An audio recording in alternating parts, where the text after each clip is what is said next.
Hello everyone, this is Keso. I have secured All India Rank 3 and 12 in the recent UPSC CAPF exam. Welcome to this new video. In this video series, we are covering PYQs of last 15 to 20 years. In this video, we will cover the POLITY PYQs for CAPF 2022, and we will try to cover all the important PYQs which are going to be relevant for your upcoming exams, and we will try to leave out all the bizarre questions like which were important and relevant for that year only. So let's start with the lecture. This is the first question related to DC Wadhwa versus State of Bihar case. So the landmark case in the Supreme Court is related to which of the following? So it is related to the promulgation of ordinances.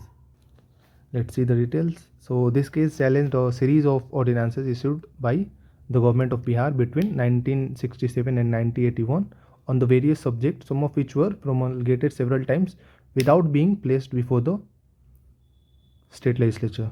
So DC Wadhwa case is related to promulgation of ordinances. Next question. Which one of the following is not a feature of the Indian federalism? So most of us got this one wrong, that Indian federalism is based on the principle of separation of power. So this is incorrect, as Indian federalism is based on the division of powers. And see the explanation. The Indian system is based on the principle of division of power, not separation of power, and checks and balances, but not separation of power. So D would be correct answer, and all three are correct, that courts can interpret the constitution and powers of different levels of the government. Then B, sources of revenue for the union government and the state governments are specified. Then powers of union and states are specified in the constitution in 3 lists, and there is checks and balance present. Let's see the next question.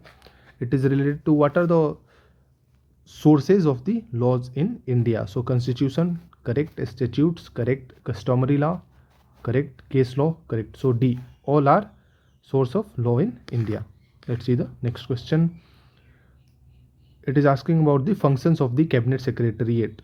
So to ensure the interministerial coordination correct, management of major crisis situation in the country. So that is also correct. So C would be correct answer.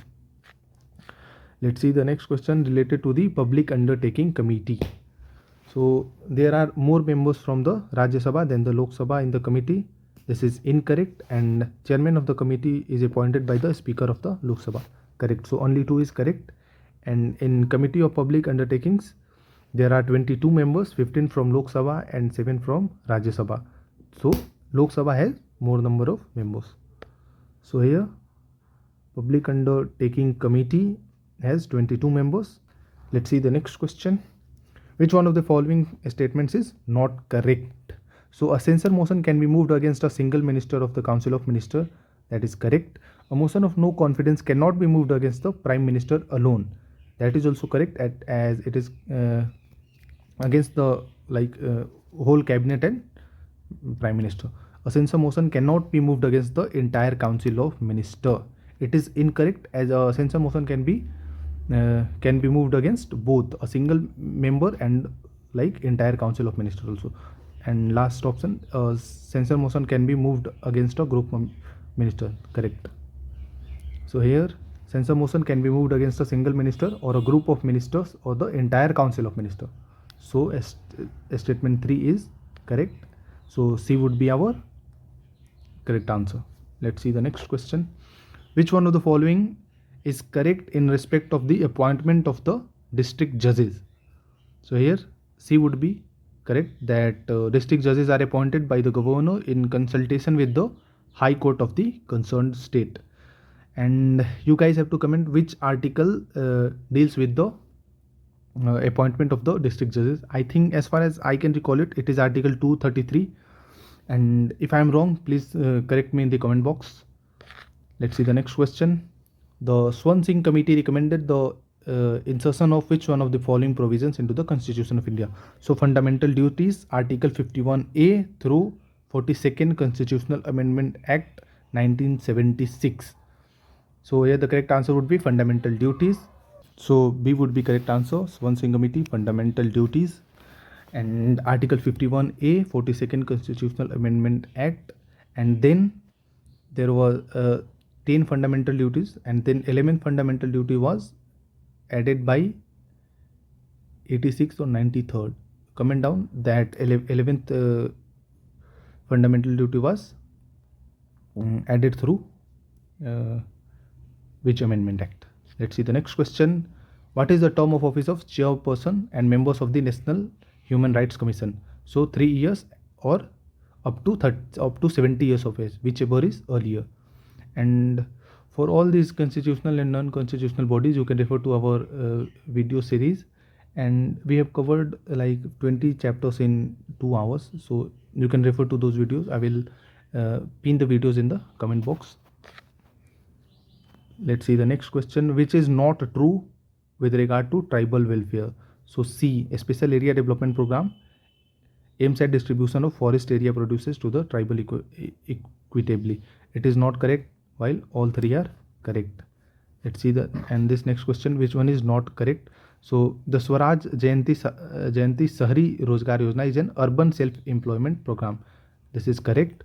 Drought prone area program and desert development program were launched in 1970. That is correct. Then D, the Swan Jayanti Gram Swarozgar Yojana is a rural self-employment program. That is also correct.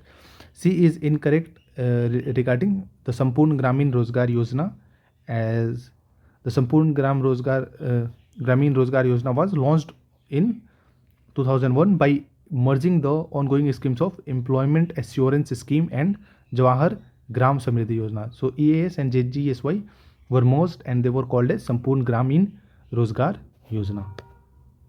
Let's see the next question. Like, when was the Kothari Commission to look in the education sector was constituted? So Kothari Commission was constituted in 1964. Let's see the last question. Dhivehi is a principal language of which one of the following UTs? So Dhivehi is a language in Lakshadweep, and Dhivehi and Jaseri are two spoken languages of the Lakshadweep.